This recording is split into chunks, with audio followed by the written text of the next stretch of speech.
This to make it 28-3. Arthur Blank loving it. Up by 25. Toss to White. He's in. What a comeback.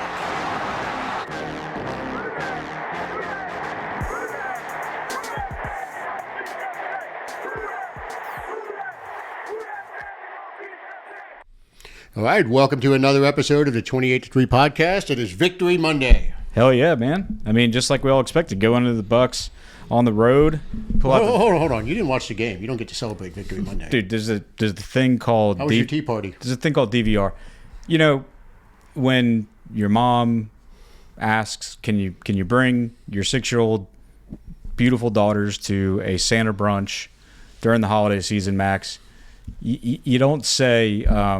I'm sorry, I have to watch the Saints on my couch. I mean, I know you might. I know some might. But, you know, we were hoping that maybe we'd be done and not miss that much of the game. But you do what you got to do. You make the kids happy. Santa only comes down from the North Pole just only so often this time of year, you know. And you got to take advantage of it. Right, just once. Everybody else is just Santa's helper. Right? They did their letters. Your kids aren't listening. You don't need to go with the whole Santa is real angle. Santa might be listening, Max. There we go. No disrespect to Santa. Not during this time of year. Okay?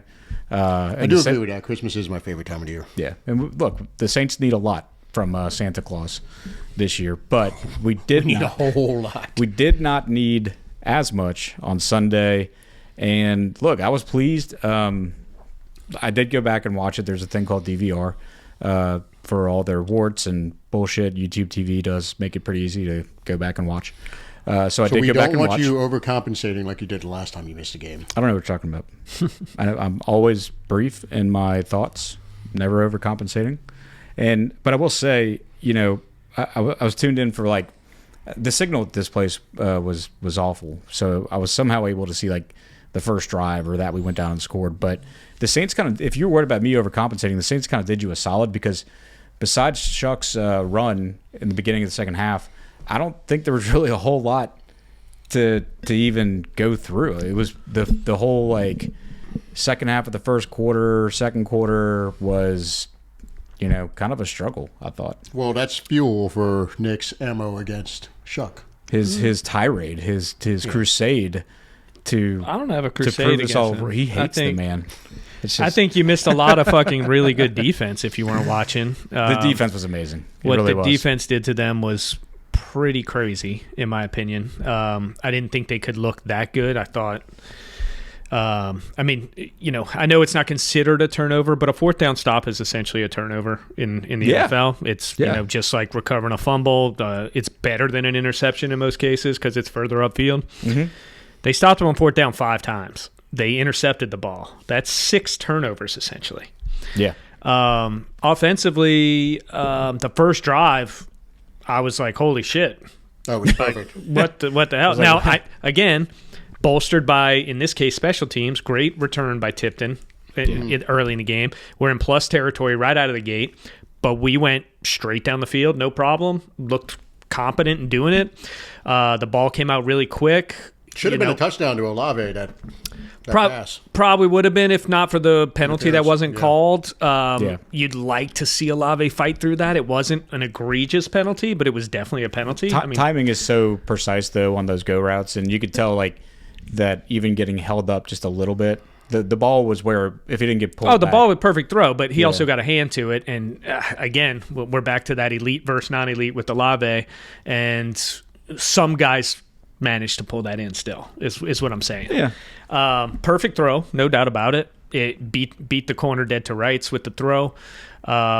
Should have been a call. Whether they're calling the ball wasn't in the air yet and you want to call it illegal contact or you want to call it PI, it was definitely a foul. There's no question about it. He knocked him off his route. So that was a missed call. Can't put that in, but we rebounded right away. Completed 2 quick passes up the middle. I think one to Jawan. I don't remember. And was that the Moreau catch too on that drive? I don't remember. I think his was later. But, either way, perfect drive when you get into plus territory. Took advantage of it right away. Devin Neal had a couple good runs. Yeah. I mean, I just like the fact that we absolutely should not take it for granted that we had good field position from Tipton and we actually did something with it. Right. You know, how many times have you seen it where we put ourselves in an advantageous position and then, you know, pre-snap penalty or failure to execute or misplaced throw, drop ball, like Right. you name it. But we did something with it, which is just The for only this season, negative for amazing. the defense and in the whole game to me is that they immediately let Tampa go score there. And they did it again later. Like right when we get a little momentum, you're like, oh man, we came out, we punched him in the mouth. It's like, Yeah. y'all go score now. That sucked. That was a Yeah. really rough drive for the defense. The only one that was that one in the one where they just ran it down our throat like 7 straight times were the 2 bad drives. But otherwise, the defense. Offense, first half after that was a 3-and-out punt. We had the short drive after we stopped them on 4th down again at midfield. We gained 18 yards. We missed the long field goal. Then he threw the pick, which I'm sure we'll talk about more. Then we went 3-and-out again. Then we went 4-and-out out on downs. It was bad, like Corey said, after that in the first half. We did nothing on offense after that. So that was kind of strange. I really thought when I saw that drive, I was like, oh, we've got something. This is a very weak pass defense. We can attack this. Now the weather was a factor, so Sure. you don't want to. Yeah, that was a torrential downpour. You definitely have to factor that into how sloppy things looked for us and for them, to be honest. Yeah, but I think, like you said, the star of the show the star of the show for keeping us in a position to eventually win the game was absolutely the defense. Yeah. They were, for the most part, pretty sound. I think one of the only bigger catches of the day for them, not like deep pass, but you know when Kool-Aid slipped, it let Godwin. I think it was Godwin or maybe Tez, but. Yeah, I mean, Godwin. I don't want to say like got his, but he was open and had Early. some splashes. Ibuka dropped the touchdown. We were really fortunate. What was it? The third quarter, fourth quarter, they were trying to come back. Where Ibuka was wide open in the end zone. Like That's a touchdown. We were extremely fortunate. And I think we stopped him on downs after that. So that was the game right there. If you really want to look at it, when he drops that touchdown and we get a full on stop and they get 0 points, that flipped the whole game. When the touchdown drives are 45, 47, and 53, your defense is doing something right.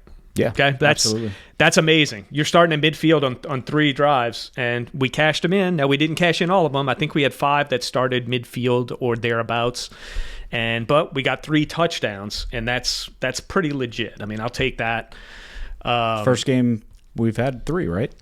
First game we've had 20 offensive points, I believe, in 19 games. I think they said it on the broadcast. The first time we've had 3. 3 touchdowns? Yeah. Now, we've had 20 points, but we haven't had 20 offensive points. We had 20 points, yeah. But not on off. We had a pick 6 in that game, I think. Mm-hmm. Or the defense or special team scored in that game. So the offense hasn't produced 20 points, and I think I went back and looked at it earlier in the season, but I think it was the last 4 games of last year, and it may be more than that, and the first 12 of this year, 16. So 17 games, the offense hadn't produced 20 points. I believe we predicted they would score 20. Did we not? I had 21. You had 20. Yeah. I predicted that we'd get 17. I thought it was going to be 21-17 Bucks. So I thought we would get points on them. I thought they would get a few more. We were right. This was a back and forth contested division game, kind of sloppy in a lot of cases.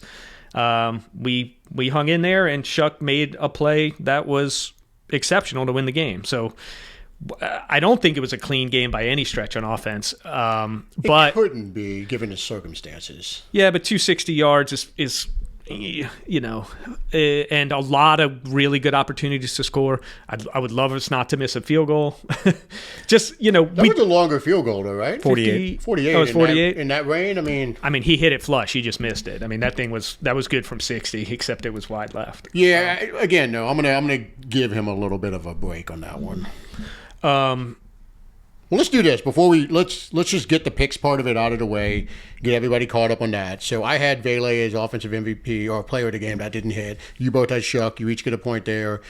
For defense, I had Sanker. Nick had Young. Corey had DeMario. None of us hit that.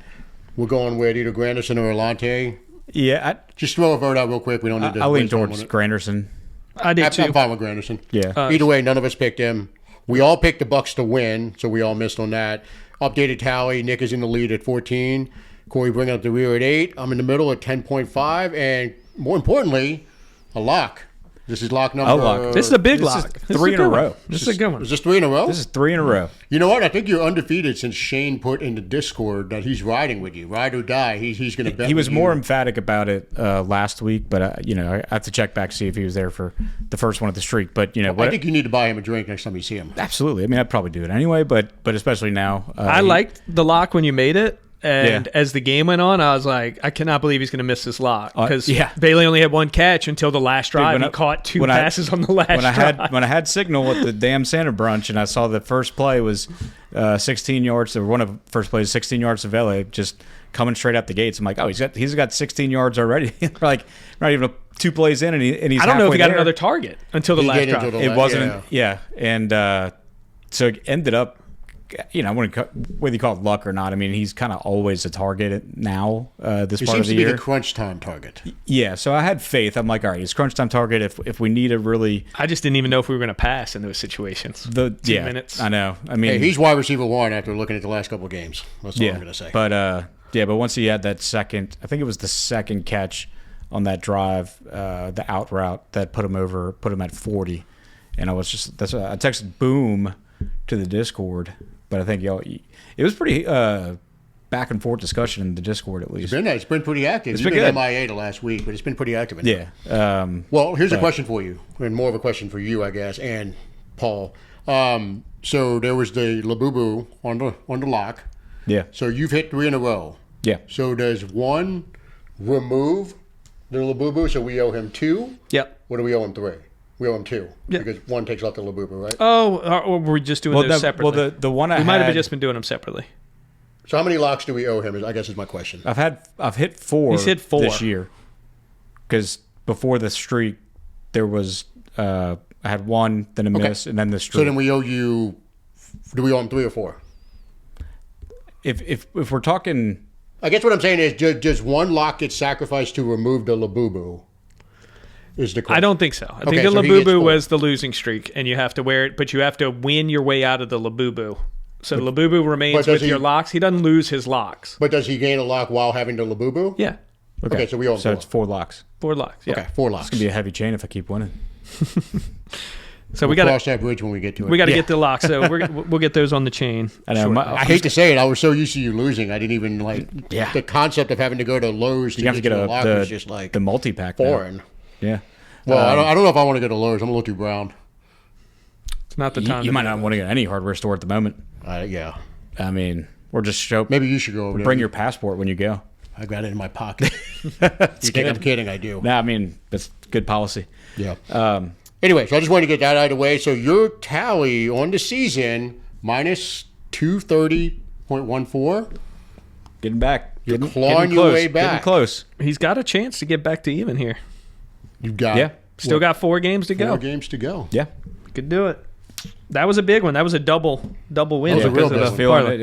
it was time to up the ante a little bit, and I was looking for ways I could do it, and I think the odds makers helped me out with giving us 8.5 points 8.5 was for a lot. one. I was shocked. For one in a rivalry game, that was a big spread, and I was like, all right, where else is the low hanging fruit? And when I saw Vele at 35.5, I'll be honest with you. If your lock would have been released before Saturday afternoon, I might have actually bet it. I put it up on Friday night. I did. Sure about that? Yeah. Midnight? I don't know. Either way, it was a little late. I sent the tweet out on Saturday, but Oh, you actually sent a tweet out. yeah, Oh, I didn't know that account was still active. yeah, Here we go. yeah. Well, cool. Now that we got that out of the way, now we can get back to talking about the game. Yeah. Did you like what you saw on your rewatch? I did. But really, What stood out to you? What are you? I thought that What has you on cloud 9 right now? I just really like the overall team playing, like cohesiveness of the defense, especially against the run. I mean, I think Sorry to interrupt you. Here's a question: are you all in on SHOUGH as some members of the Discord are? all in. I mean, We got T-shirts from friends of the pod the being SHOUGH bus. released. We've got others in there proclaiming him as I'm sold. He's the one. I mean, Are you there yet? I'm not. I know he's not. I'm not 100% of the way there, but I think How far? What more do you need to see in the next 4 games, or do you need the full 2026 season before you're going to make a decision of whether or not like he's the franchise? I mean, because there's the first decision to be made, which is stay with. The first decision is don't try to draft a QB. I know we're playing our way. I think we're that out of decision got made. I think we're playing our way out of We did. a draft spot. We already did. played our way out of that. We already did. The Jets are taking the quarterback 1 So the first decision Jets aren't even 1, is though. do we or 2 because Tennessee's not taking the decision had been if we had the right draft spot was are we going to bring SHOUGH through the offseason as the QB1? So if we're out of the draft spot, that means are we going to look elsewhere via free agency, trade, what have you, or are we good with rolling with SHOUGH into 2026? I think that's step 1. What our whole debate was, like Corey said, is if we're in the position to draft a quarterback, what did SHOUGH need to do for us not to draft a quarterback? Well, we're not going to be in a position to draft a quarterback, in my The opinion. decision's pretty much. So to SHOUGH's credit, I think he just bought himself a year. Yeah. Getting that win bought him another year to show what he can do. So that decision's been made. He absolutely needed another win to put him at 2. We had said before, I think when they announced it, how many wins do we think we need to see him get to solidify himself as the starter for next year? I think we put the number. We were all somewhere between 3. I think the average was 4. Around there, and then It's 0 now. Then we got into the discussion of like, well, wins may not be the operative factor or metric because like we said, if he plays really well and the team around him kind of falters and we lose, that's a different story. And I think he's at least played well enough. Look, what he has to do in the remaining 4 games is just not have multiple collapses. Like if he has more than one game where he just plays totally out of character from what we've seen so far. He's a liability. He's timid. He's throwing interceptions, which, honestly would be a far cry from what he's done so far. If he goes that negative route, then you got some questions. But if he continues to do the same thing, then I think, you got to roll with him in 2026. Now, whether or not he's like, if you're saying is he the franchise, is he the one? That means no, you can't say that. That means you're talking about like extending him when his rookie deal's up, and like I don't think we're there yet. He's got the building blocks there though. Like I think he's shown enough to say he has the potential. I think it's the only other sample size we have under center at the Saints QB position to compare him to is Rattler. And I think when you compare him to Rattler, it was clear after that many games with Rattler that even his best games that we saw, Rattler's best games were his ceiling. With SHOUGH, he's had, I think, you could call yesterday his best game. You could call the Panthers game a really good game based on like a passing yardage standpoint. Obviously, the Falcons would look to be probably one of his worst. But between the Panthers game and yesterday, that while they were good performances, it seems patently obvious that's not even his ceiling. So when you can see that, I think that shows you that we have what we need in the building to build on it. And it's going to be up to him to execute going forward. Yeah, I don't think we've come remotely close to his ceiling. Yeah. Like we saw Rattler's ceiling pretty quickly. Right. And the thing with SHOUGH is, and Nick will go on a whole rant about this, he's not really playing. You're not seeing as much within the structure yet. It's been a lot of, broken play, schoolyard sort of stuff, which is awesome because not everybody can do that. Yeah. It's great to see that he has that in him, but now we need to see that refined, playing within the system, executing the offense the way it needs to be executed on a consistent basis. But his ceiling, we haven't come close to seeing it. Yeah. Like his ceiling is sky high. Now, whether he reaches it or not, that's a whole different debate. Yeah, I do think that we saw yesterday was kind of the best of both worlds because we saw him finally, drop the hammer on his his gears for running the ball.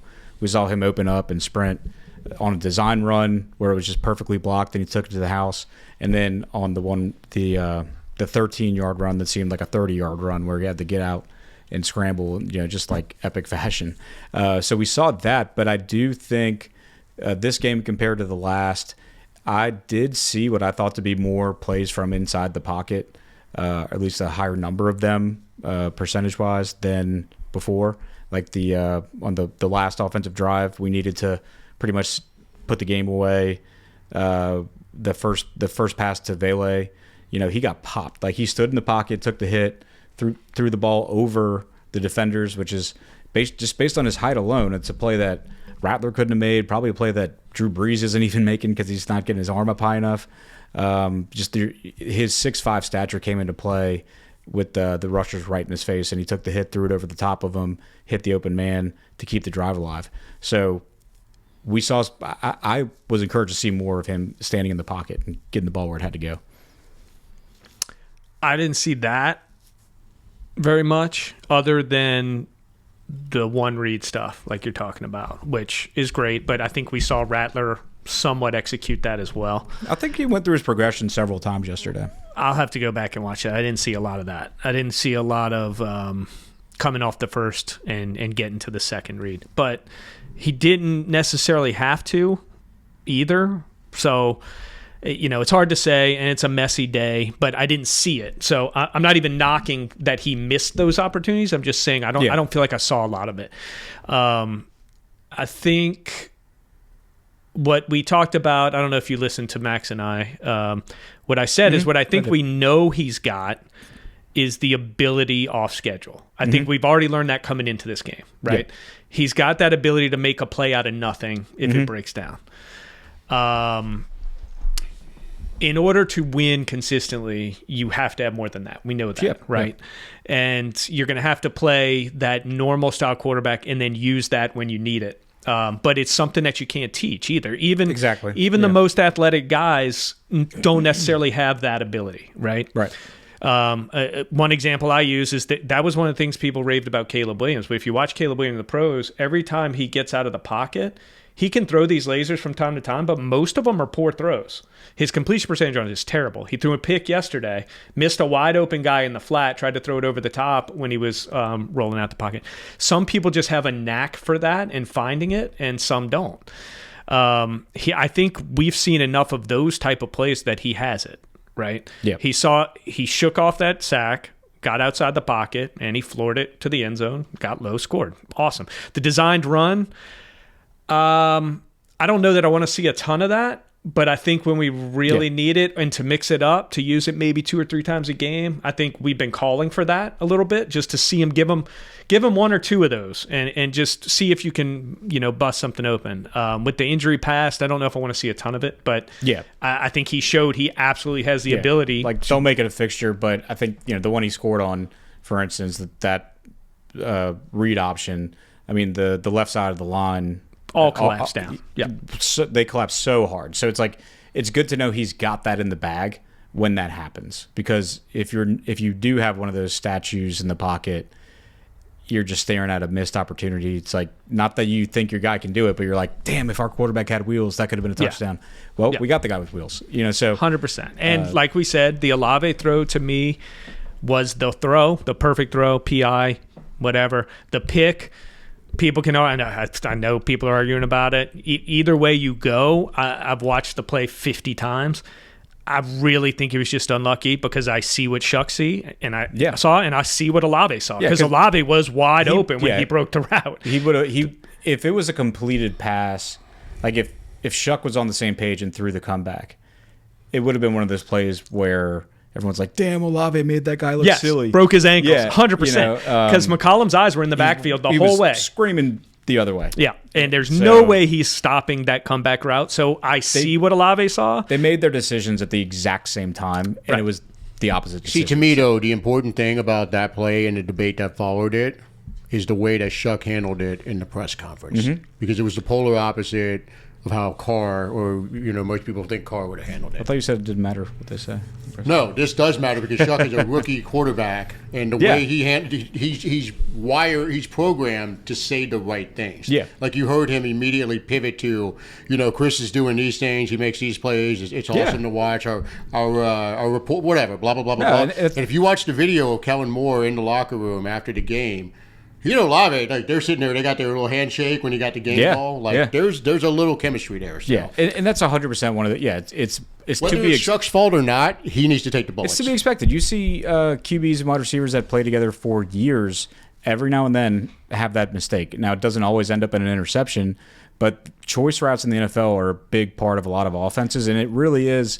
Like, it always amazes me that it's so successful. It's successful as often as it is with certain offenses, because it really is a mind reading game.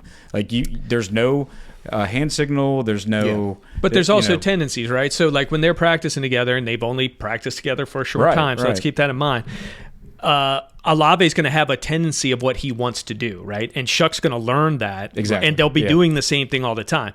If they'll get on the same page, right? If that corner's inside and Olave knows he has the comeback, he's going to slam the brakes, right? Yeah. Now that might be his thing. Another receiver that's bigger or taller may say, "Hey, we're neck and neck. I want the 50-50 ball, right? I'm going to do it anyway. I'm DeAndre Hopkins. I'm going straight." If Vele's on the same route, he might put it up to him. But 100%. It's funny seeing all the talking heads. It's not that their analysis isn't necessarily wrong. Like Max sent us that tweet of the guy who was like, choice route in the NFL is one of the most common routes, and the fundamental of that one is if you're even, then you're leaving. And look, that might be a fundamental, and a lot of receiver coaches might teach that to their receivers, or that might be their policy, but it totally doesn't matter.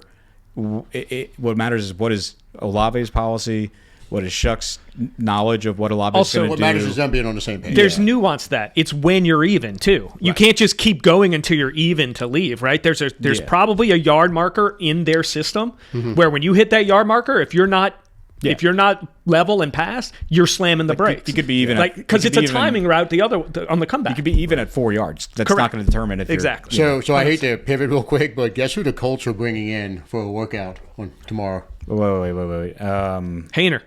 Derek, no, this is better. This is really Derek Carr. No, can't. Got to trade him. They can't. Yeah, they can't. But it's got to be a free agent. You're not going to get it. Phillip Rivers. That's awesome. 44 years old and a grandfather. Jesus. Hasn't played since the COVID season. Coming in for a workout tomorrow. Dude, I love it. Oh, I fucking love it. We just want to look up if a grandfather has ever started in the NFL before. Yeah. Sorry, I didn't mean to derail the train on that, but I figured that was if you're being honest, if you could still throw it, who you finding better right now? Nobody. There's nobody. Why not? Even if he just comes out and sucks, what are you going to do? I mean, yeah. I hope the team hasn't been throwing out too many curse words, because they'll put a kibosh on that. I like Rivers. Kind of like Mendoza, man. Flipping, baby. It was flipping. It's so funny watching the post game. Dude, the on-field interviews where he's like, yeah. So what do you think about it? Let me just tell you what I think about this game. And he's like, it just like he flips a switch. That was a pretty good Mendoza. And he's just like, everything but glory to God. And hey, Dad, how you doing? When I saw that guy run down the field, I thought he looks into your soul. It really, because he must be taking some kind of media course at Indiana. He's a smart guy, man. I mean, he really was just like, I mean, he had good eye contact. It was creepy eye contact. Creepy, but also, I don't know. That was a pretty rough game to watch overall. I didn't watch. That was a fun game. I didn't watch the whole thing. I loved it. I don't know. 13 half of it. I watched the whole second half. He's sitting there texting me like, my receiver in Madden has 8 touchdowns and 500 and something yards. I did. Like, the game's on. I did not watch the first half. I came and watched the second half and the end, and it was like, who could lose it? Yeah. Ohio State missed the 20-yard field goal. Oh, my God. It was rough. It really that was a fun game, though. I didn't watch most of the first half because I was putting the Twins. You were probably passed out from the earlier game. Well, I was putting the Twins to bed, and then Twins were probably putting you to bed. Yeah. That was a good one. Yeah. Lose your wallet this time? No. Did I lose my wallet last time? It was one time. Yeah, maybe the one time. But no, I decided to take the more wholesome approach and wanted to watch the game. I figured he was at Reds tearing it up, and he's like, "Oh, it was a thought. I wanted to spend more time with the girls, and I just look at you, Dad of the Year. I mean, look, it's fun. It's fun having them around during games too, and get them in the Georgia culture. And I brought a couple of my jerseys. It's gonna break your heart when they go to TCU, isn't it? Yeah, I mean, they might be more likely to go to Bama. Yeah, yeah. Their other stepmom, but they were their other parents were actually at the game, so it was there you go. Nice to know that they got to witness the beatdown firsthand. That was a straight up ass kicking, dude. I can't believe Bama got in. I can't believe Bama got in either. Yeah, but I'm encouraged. That it looks like this team is real young. Someone tweeted a percentage of starters by class or place, snap percent by like class, and we have like the biggest is like junior, sophomore. But yeah, the defense on the Dogs grew up this year, and so the defense. There's some good players on that defense, man. It's gonna be interesting if whoever wins, doesn't matter who wins between Ole Miss and Tulane, the Sugar Bowl is gonna be like pretty cool, closer to the other team than Georgia. Mm-hmm. Shit, man, I wish we'd have gone to that game. That was a fun game to watch. It was nasty out there, though. Yeah, it was. But yeah, North Texas with 4 turnovers, 5 turnovers. Yeah. You got screwed on some penalties too, man. Yeah. Yeah. You kind of felt they were the better team, but Tulane made all the crucial but, plays, like all of them. Well, the refs really did them no favors. Happy for Tulane, though. I mean, I think it's awesome. Yeah, I mean, they're the first. Someone tweeted, like, if you really want to upset an LSU fan this week, remind them that since the college football playoff has expanded to 12 teams, Tulane is the first team from Louisiana to make it. But yeah, their shirts now, and I think Dan appreciate this. I've seen him interact with the Campus Connection. They're on Broadway and Maple with their Twitter account. You know who that guy is, right? Campus Connection. He's on Saints Happy Hour. That's right. They got a shirt. They got a shirt that says Tulane versus no lane. Yeah, I saw that. And it was pretty good. Yeah. But enough college football talk. The Dogs don't have to play till New Year's night anyway. So they get a bye. Watch. Yeah, It'll be fun to watch. Anyway, so back to the Saints. Yeah, but look, it was just really. I mean, the conditions really did, I think, affect a lot of the game. Absolutely, how much we could have seen on offense. I mean, it really did. You can't say they didn't. But what's important is that they played within themselves the whole time, I thought, and the defense didn't allow any huge plays. There was the one to Bucky in the first drive was obviously big, but they were where they needed to be. I think holding them to minimal rushing yards with Irving and Rashad White back, and Sean Tucker certainly torched us in the past on a day where they really that motherfucker is like Pennywise, except every 27 years, just twice a year when he plays us. Yeah. So him. and I was really Godshaw stepped up. He had a few down games. DeMario had a huge stop on one of those 4th and 1s, just like the D line left him a perfect hole and he just crushed it. McKinstry popping the ball with a big hit on Godwin, forcing him to bobble it was great. That was a really good one. I don't know what he was doing before that, though. He's sitting off 8 yards, but he made the play. I mean, look, Godwin's always been good at getting open, but in a 4th and 1, or no, was it 4th and 1? It was 4th whatever down. It was. Yeah, but, fourth and a couple. But but the point is, they all looked like they played motivated for the most part. They played hard. They played, with passion. They were flying around. I mean, they did run it on us, though. I mean, especially that drive in the second half where I don't even know if they threw a pass. They just ran the ball straight down the field 70 yards. I think they were fairly successful running the ball, but Yeah, they were more successful than I thought they were. I guess it's because maybe it's the key stops we had. Like when we needed 100%. To stop the run, we I think it was 3-4 downs they tried to run it. I mean, because you're right, they did. I didn't look at their total rushing. I looked at ours, but they rushed for 179. Yeah, I think that's 40, one of the 42 of that was Baker.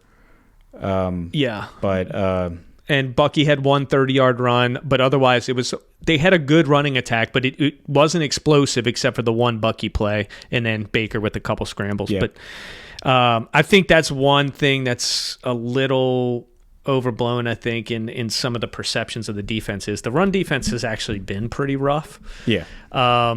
But they've hung in there, it seems like, in a lot of these games and still kind of kept them close. I mean, we're still, somewhere around 22nd in the league in points given up, but we're all the way up to 12th in yards given up. Like, the defense has improved this year. There's no question. Total defense is... Staley's doing a hell of a job. The secondary, which I destroyed in the first 4 or 5 weeks because they were so terrible. Yeah. It's the 5th best pass defense in the league now. That's insane. That's surprising. Okay. Yes. So I was tough on Kool-Aid. We all were. I wasn't tough on Riley because he's a rookie and we knew that we were going to move away from Yadam and get to Riley. We were tough on Yadam, rightfully so. He wasn't playing well. We would have been real tough on Riley if Ibuka catches that ball. That's true. I mean, look, that's the NFL though, right? Yeah.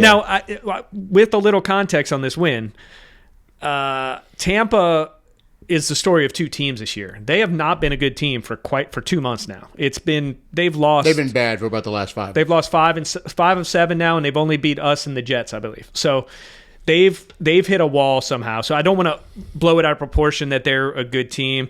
We talked about it early in the season when we played them the first time. I said, I don't know what they are because they're winning all these games at the last second against kind of bad teams for the most part. Yeah, you've look, to your credit, you've been 100% in on the Bucs not being that great, and I've pushed back on it. I'm like, I mean, looking at their roster, they seem pretty damn talented. It's gonna be funny when the Panthers win the division. They might. It's crazy. They might. Well, we put the Panthers in a tie with the Bucs by beating the Bucs last week. Now we get to play the Panthers. So, they're just going to be, if we beat the Panthers, we'll be like, what the hell, man? Like, Can y'all make up your mind who you want to help out here? They play twice down in the last 4 do, too. yeah. So, they're going to fight it out. And I could see it going either way. I'll be honest with you. Which I think is great because it shows how bad the division is. So that's really good for the future. All these teams have a ton of work to do, just like us. I agree with Corey 1,000%. Their roster looks far more talented. We tend to focus on skill positions, I think, and theirs is far superior to us in the skill area. But maybe it's not everywhere else. I don't know. But all 4 of these teams have a ton of work to do to get legitimately contending, right? Yeah. So at least everyone's in the same boat. So This division is there for the taking. 100%. Whoever kind of next hits year. these next couple drafts might have a little run in this division. Yeah. None We could hit the draft having a quarterback on a rookie deal. You're really in good shape. Yeah, there's no top 10 quarterback in our division right now. So that's great for us. And all of those quarterbacks are going to be around for 3-4 years. Are you saying that Shuck's not top 10 already? What the hell? Come Why on now. are you hating I'm willing to go out on that limb. Why are you hating on Shuck again? And Max has conceded that Baker is not a top 10 quarterback, I think. So that's a great situation because they're all committed to these quarterbacks and no one has a great one yet. Max did trigger me when he said, I can't wait till Baker Mayfield man of the year. When's the man of the year? Oh, I can't wait. It's be like the funniest shit The ever. NFL sold its soul. That would be comical. I said He's matured. He's not grabbing his crotch at fans anymore. I told Max it'd only be better if it was Jameis. That'd be it. Talk about a complete turnaround. Jameis's latest gimmick was he went on Fox and did a Michael Strahan impersonation. They drew the gap in his teeth. He did a Terry Bradshaw too. He went up to Strahan's dressing room. He's like, hey. Dude, it was awesome. The funniest. He's going to make a lot of money after football. It's already after football for him. Like, he can't play any more games. Yeah. But he is the funniest athlete. It's like him and Shaq. Yeah. Those are probably, that's the finals. Charles is in that group. Charles is in there. Okay. Shaq and Charles are funny together because Charles will say something that just gets Shaq rolling on the ground. But now, it was good. But So what's your biggest takeaway from the game? That the MVP of the season is Staley to me. Max and I had a lot of negative things to say about him as a head coach when he was at the Chargers. But we liked the defensive coordinator hire. Yeah, we did. He was a great defensive coordinator before becoming head coach, and he kind of, I got to say that Corey and I were higher on the defense going into the regular season than you were. Yeah. I think it was after the first game. But there was one of the early games where I said I was encouraged by what I saw. Even in the preseason, we were like, I feel like the defense is going to be, it's going to be better. They had some low points. They've definitely had some growing pains getting into the 3-4. Yeah. Getting into Staley's still system. don't fit it. And we're still, the fact that What changed it is very simple.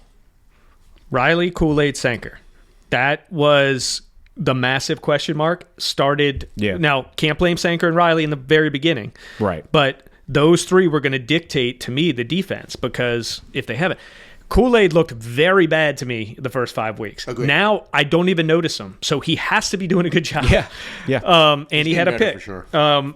So I think that's what transformed the team. Now look, this defense isn't good yet to me, but it has overachieved massively to me. It's coaching. They're not Right. good, but they're not bad. Right. 12th in yards is great. Bottom 10 in points, you're still not good, I don't think. But Would you call them bad? No. Not middle of bad. the pack. So we're middle of the pack. squarely in the middle, which is still way better than way last better. year. Yeah. Way better. And so now, to me, that's We've got a lot of square pegs that fit into round holes. Yeah. As far as defensive personnel goes, and they're working around it. And Staley has managed to mold that these pieces that don't really fit a 3-4 and make them effective. So I'm encouraged. I think there's one. And I don't think he's going anywhere anytime soon because I don't think anyone's in a hurry. It's kind of nice. Yeah, it's nice that we hired a DC who's already had a run at head coach. Yeah, he needs 5 years before he gets another. He's had a pretty recent run at head coach because if he had never been a head coach before, people would be like, "Oh, you got to give this guy a shot." So, but one stat I saw or factoid, I'm not gonna remember who tweeted it, but it was the defense, the stats before and after Chase Young got back. And it's been like night and day. Huge. And so when I saw that, I'm like, yeah, we know Granderson's taken a step back since then, but he had a great game yesterday. But just the idea that the defense markedly improved getting Chase Young back and then looking into the future, it shows me that like maybe not having a top 5 pick is a blessing in disguise because it can, or if we don't have the number 1 or 2 pick, and we go after Reese from Ohio State or somebody comparable. It just shows the importance of having a really like good stud pass rusher and targeting that in the draft. Now we need to figure out the we run. still don't have a stud pass rusher. Yeah, so. we need to figure out the run defense though. Yeah, but you add that in. Tackle, second round. Yeah, I think the run defense can be shored up in free agency, but because you're not going to draft unless it's like Jalen Carter, you're not going to really draft a. That's not what they need. Though. Defensive tackle. They need a 3-4. A 3-4 defensive tackle. ends. No, a nose tackle, like a big fat guy. Ends too. Like I feel like Brzee might be part of the problem. I think the ends are more of the issue. I think because that's really the nose tackle, sure, but we have Gottschall and that's it. You got Gottschall, that's it. But the nose tackle's not a nose. No, she couldn't. Brzee is absolutely not a nose. And, Boyd's hurt.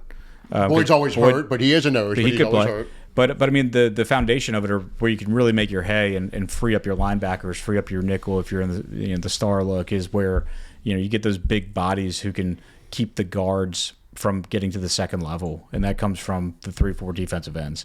And yeah, to your point with Brzee, it's like he's really good at shaking around people, spin moving, good with his hands, but when there's a play where he just needs to be a brick wall, can he do that? And that's I do think that Shepard had a really good game yesterday. He was showing up. He did, but he's over 30. By his standards, he's not a tackle. Yeah, I'm not saying he's an end. He's a hybrid. Yeah, I'm not saying he's the solution, but and what thing that worries me about Gottschall is also over the age of 30. So you got to get somebody young. Gottschall's pretty old. You need a big body. And look, the good news is nose tackles, they don't get drafted high. The dude from Alabama or Ohio State that you were tweeting McDonald? about with the face paint. Yeah. Oh, he's awesome. And then Bama had a guy with the blonde dreads when we were playing. The guy was a mountain of a guy. Massive. Can't remember his name. But there's a guy, I can't remember what school he goes to. Stood out like a sore thumb. Dominique Orange. His nickname is Big Citrus. That's great. Juice. He's big. Got the big juice. Boy. Yeah, big boy. But that's what we need. Something like that, but you can get that in the 3rd round. Yeah, So you don't need to spend a first-round pick on a nose. Yeah. So now you do probably need to spend a first or a second to get a good edge. Get a good edge, or or a lot of people have been talking about. I know Nick hates it, but running back. I texted him that last night. Julian Love is there. I am going to say I know it is not the smart team-building move. It never is. But I am going to say that when the Saints picked Reggie Bush second, and we won a Super Bowl 4 years later, I will always talk myself into. It's also the year we signed Drew Brees. But I will always talk myself into someone Nick, like Jeremiah Love. Reggie carried us to the Super Bowl. He did with his 600 yards. He was huge for us. I love Reggie. He was decoy, yeah. No knocks at all. But those two things coincide in one. Oh, look, I will absolutely admit it is not the smart team building route to take. But you remember how excited you and I got. I get Ricky Williams. We were freaking out when we traded our entire draft plus more. Same thing with Reggie. It's the exciting pick because it's a person who you can. I think here's the problem. One of our biggest dilemmas. No, I know what the problem. It's a different problem than back then, though. It's a different problem because they instantly become a top 5 paid running back day one. Yeah. Okay. So no, I already know the argument you're making because I think you and I had the same discussion. If they're top whatever paid running back, he has to be an All-Pro in year one, is what he's about to say. That's based on what other people are paying their running backs. You need a running back. Is he really good? Is he going to change your offense? Well, here's the argument against it. Games? The argument against it is Ashton Genty going to the Raiders. Right. That's the argument against it. Right. Saquon to the Giants. There's Saquon so to the many. Giants. There's so many. Look, and again, I just said I know it's the wrong move from a team building perspective. My point is, and what position do we most often find steals in middle rounds? Running back. Yeah. So the cost outweighs picking. Absolutely. And No, you're 1,000%. How about right. Bijan? How's that going? How's Bijan going? Bijan is awesome. He is awesome. Well, the Falcons have their own issues. The Falcons have their own issue. Terry Fondo's a double agent. Look, not that we don't. But I'm just saying, I think we need to build. here's I agree with you. I'm just saying, if it were to happen, I'll be at first. I'm gonna be like, God, that's stupid. All right, fuck it. Jeremiah Love jersey. Let's go. yeah, we get Jeremiah Love in the draft. Like, we're gonna be psyched. I mean, let's be honest. But the other part of it, and I think it's part of our, I don't know, dilemma. It's not like a 1 versus 1. It's like the position we're in. You know, the positions we need the most work on, the positions that are the most of need, aren't really, besides edge, are not positions that you typically go for in the first round, especially the first part of the first round. I don't know. Wide receiver, interior line's a problem. But, But you're not going to draft a guard. Not in the top 10. And you're not going to draft the D lineman in the top 10 unless he's like, you know, a complete game wrecker. Which there's not anybody this year. That's a And consensus. so then you're looking at like, Reese is the number 1 defensive guy. you know, and you really don't. Right now. Yeah, so you got to go. And then the second guy is Caleb Downs, who plays a position that is also not traditionally a top 10 pick. Right. So Yeah, you said know. Downs. If we're in the top 10, I'm not even doing Downs. No, I mean it's So that's it's kind tough. of the predicament we're in. Is that like, you know, we already drafted our tackles. We think we believe we've already said. Well, we have a QB heading into next year. There's no top 10 tackle this year. You know, so maybe it's maybe wide receiver. If there's, I was going to say, wide receiver is absolutely a first-round position like, now. It is, but the problem this year is like the guy. There's no, like, we like Tate. You know, I think you like Tate as much as I do. Tyson, he's really good, but he's had injuries all 4 years. These guys, neither one of them is like, that's a slam dunk top 10 is guy. there- It's is not there- like next year with Jeremiah Smith where you're like, Yeah. absolutely, you have the second pick. You don't need a quarterback. Take him right there. Is there a Ted McMillan or an Ibuka, anybody like that coming out in this draft, in your opinion? You know, who's worth top 10 pick?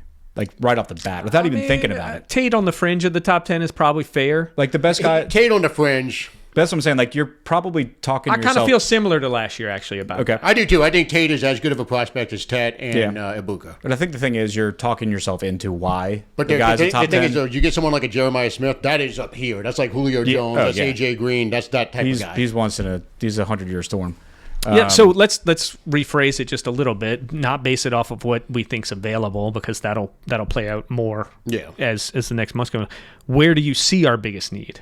What do you think? Interior offensive line, Guards, and plural. offensive weapon, to me.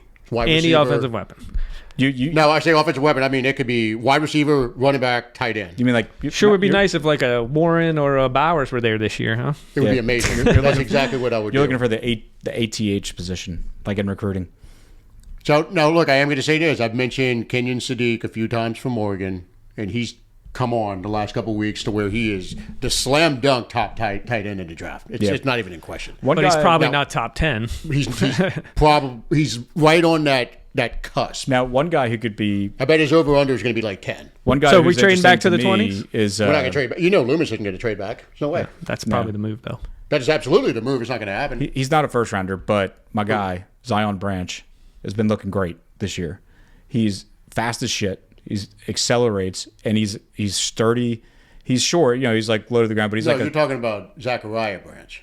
oh, wait, Zion's his brother, Zachariah, the wide receiver. Yeah. Zach Branch. He's great. Don't even try to make an argument for top 10 for him. Not No, top he 10. said not in the first round. No, No, I'm you said not saying not first round, okay.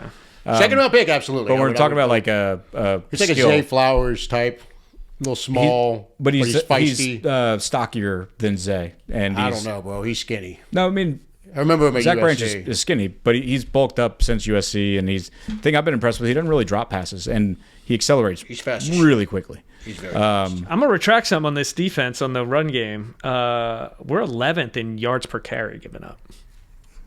Yeah, So people just run the shit out of it on us. yeah. Well, I was looking at the box score, and besides, so if you take away for Bucky, you take away his 32-yard run, he was without that, he's 14 for 20, Oh, we crushed Bucky. 14 for 23. Yeah. And then Rashad White, he had a long of 11, but still had a 4.8 yards per carry. So that he had a good game. Tucker did too. Tucker had 4 yards a carry, long of 13. But Bucky's run was the longest at 32. Baker had a 16-yard run, and then Rashad and Sean Tucker had 11 and 13 respectively. But you know, it's but yeah, I mean, most of our games we've had the guys that have given us trouble were Achan, Cook, The guys with Buffalo. juice. Yeah, guys with juice. Bucky, we shut down really well. He had 2 really big plays though. The screen pass and then the 30-yard run. But that's probably the weather most affected him. You know, because if they're playing on a dry track, you know, Bucky with a little more traction, the playbook's a little more open to them. But yeah, and I'm going to say, you know, I'm great with everyone being super encouraged about SHOUGH because one thing he showed is that when you needed a drive, he was able to do it. He did it running the ball. So what? That shows He did something. That's all that matters. Right. I mean, look at our offensive line. He was playing with a third-string right tackle. He was playing with the Radens and Basically the second string Yeah. interior Ruiz. offensive line. They did an Like- okay job in the pass protection this week, and Neal ran it pretty freaking hard, dude. Neal looked. I thought he looked really good running the ball. Encouraging to see because he just looked like your classic running back that had just enough burst. You know, he wasn't like break. You could tell he's not hitting a home run. It was like Mike Bell visions, But he had 70 yards. yeah, and he finished runs. So Neal, to me, is the ideal third running back on a team. I think he could be your 2 if your number 1 is a completely different style back. I'm good. If you had like an Achan as your 1, then I can see him as your 2. Because he can pass protect, Yeah. he can get out in the pass game a little bit when you need him to, and he's a Ideally, thumper. he's your 3. If he's your 3, then you feel great about the running back room. Yeah, It's kind of like when the Saints had Pierre, Mike Bell, and Reggie Bush that season. he really could. Look, I think he could be a perfect third down back He could. because he's really good in pass pro. He is. He He's is really good. at it. You know, he's a good player. He had a great. He just has zero juice. He had a Zero. few great blocks out of the backfield yesterday. I mean, Eventually, he has saved SHOUGH's ass a few times. I have said this since we've been recording this podcast. Eventually, we have to get a fucking running back who, when they get past the initial line, has a chance to house it. We haven't had And that. I think Kendre, but at this point, we're finishing up year 3. He can't stay healthy, so I'm writing him off. So we don't have a running back that can pop a big run. We just don't. Yeah, and sadly, it's not going to happen, nor do I necessarily want it to happen. But the move is probably to find a starter and move on from AK is the real answer. This is now 4 years in a row injured for him, missing multiple games. 31 next year. It's basically done. We hope he can have one more. He's going to give it one more go. Yeah, and he should, and I want him to stay. But I think it's time to find a number 1 because you, like you said, you can't count on Kendre. Neal is not a 1. We know that, even though I really like what I see out of him. And He's a good I'll take player. the other player I think's raised his stock a ton and into next year is Tipton. Tipton's going to make the roster next year, almost certainly. They've put him into the jet sweeps. They've put him in a little bit the pass game in the previous games. Not this I week. want to see He's him fast. do a little more. Couple down, really good down the returns. field. He's fast. Yeah. But I mean, I think he's in on as a special teams ace right now. But I do want to see him As your 5th receiver, I think. No, you're doing well if he's your 5th. I think so. I still get mad, though, because the guy I wanted with our 3rd-round pick last year, Tootin.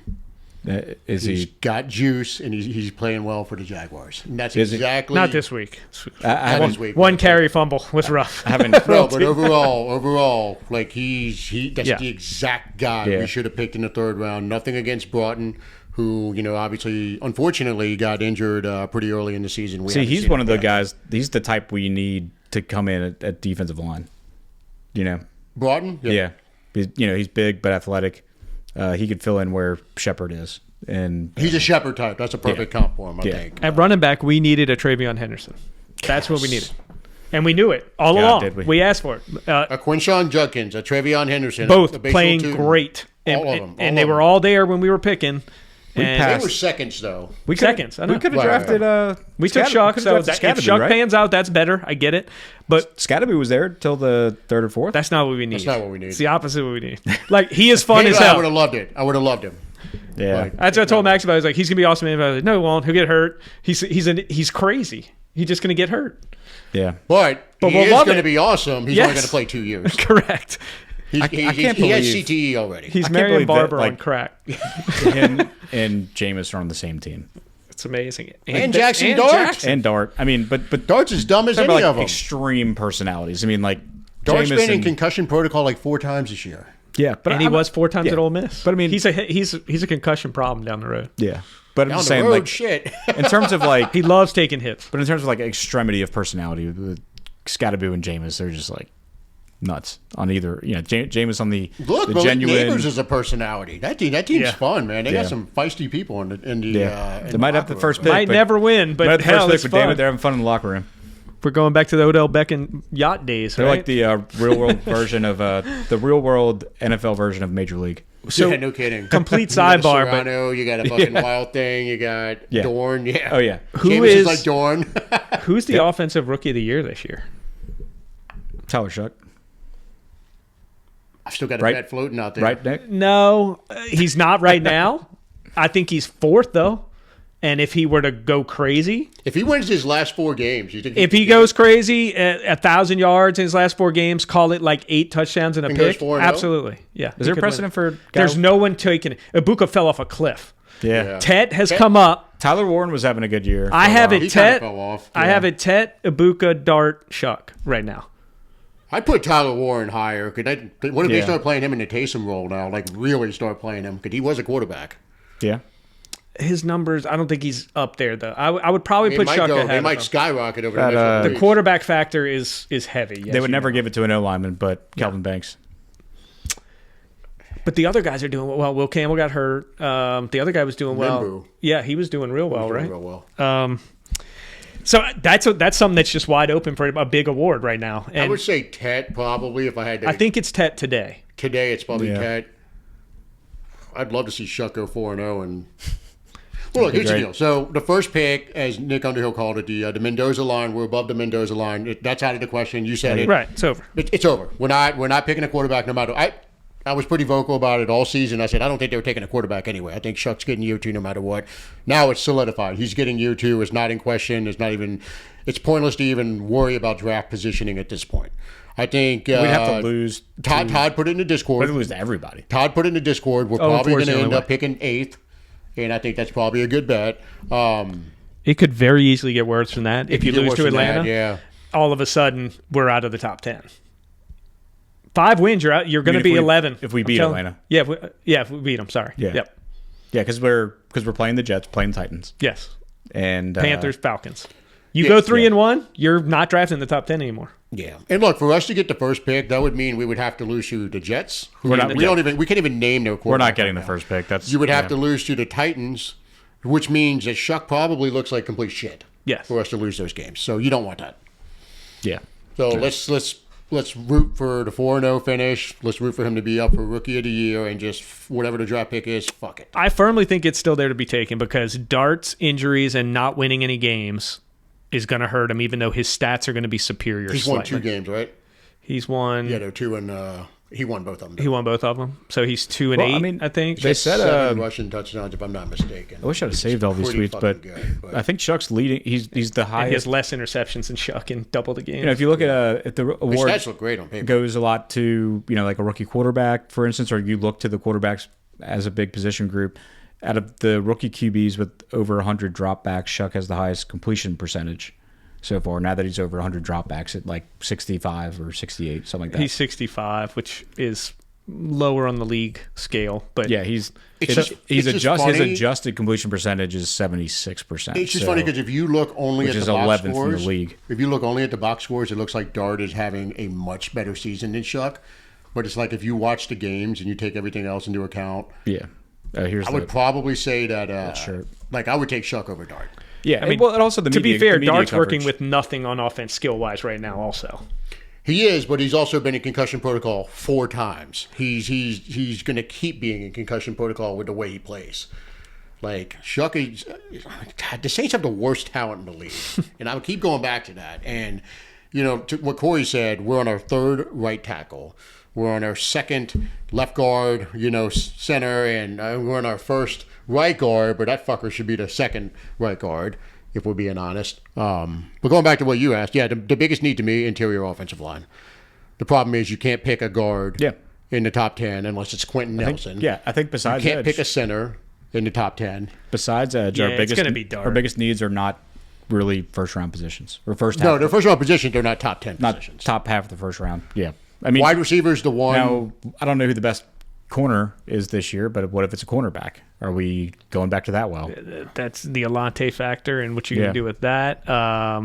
That's a position in a rebuild. I'm probably just rolling this back next year and not spending a top 15 pick unless I thought that was a like Deion Sanders or something. yeah, or even a Lattimore. Like unless you're going to tell me this is a Pro Bowl corner, certainly And unlike the Lattimore year where he fell to us, there's nobody like him. There's Right. nobody like. I think the kid from LSU, Mansour, He's very good. he's very good. I've But they watched also him. say he's got like the short arms. He's not going to run a fast time. He doesn't have the best size. He was hurt almost all year and dominated everyone though. A good team. He's still. incredible. He feels like Trey White, Tre'Davious White, who ended up getting picked way later than he should have, and has been Went a really all good pro. player. Yeah, until he got hurt. That's what Mansour Delaney feels like. It's going to be a situation like that.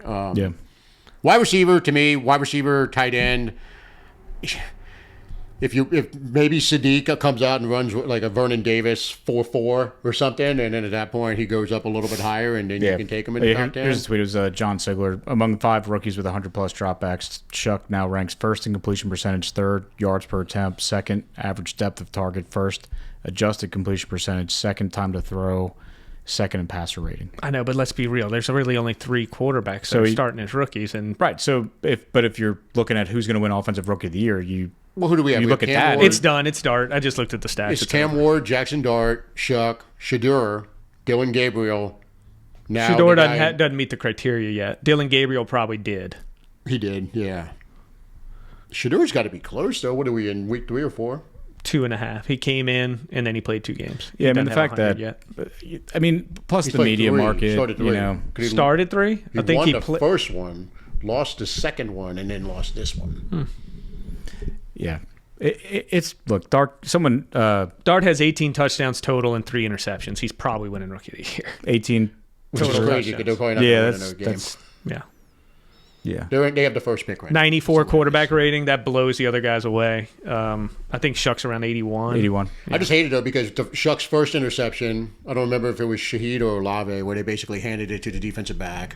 You got the one on a Hail Mary situation. I think it was against the Falcons. And then you get the one yesterday where, maybe his fault, maybe Olave's fault. We don't know. So that's 3 picks that are kind of iffy, where you're like, I don't know if it's really on him. So if Yeah. you take those out of the You're right. He equation- qualifies 103. 3 over the limit. So what does Shuck have if you take those 3 away? 3 turnovers, 2 picks, and he has 2 more picks and a fumble in the 5 starts. Yeah, his So he would be at what, 5 touchdowns passing and 2 interceptions? If you took those 3 away, I was just Yeah. talking about. Yeah, okay. He has 5 and 5 right now, and Okay, 2 so rushing he'd touchdowns. be at 5 and 2 with 2 rushing touchdowns. I mean, Dart's still going to win just because they're going to go off of stats, but yeah. Yeah, and I'm fine with it. Shuck's season isn't so good that you wouldn't go off stats. Let's be honest. if he gets to, if he somehow wins 3, If he wins the last 4 and he has a winning record as a starter with the You gotta Saints, give it to him at then that he has a point. chance. He's got a But chance. he has to show out too to catch yeah, up. yeah. He's way behind.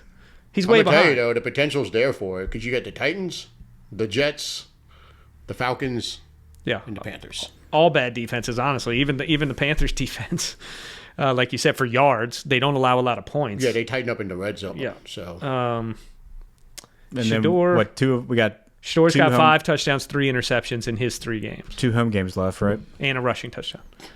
So that helps. It'll be interesting. I don't know. I'm rooting for him.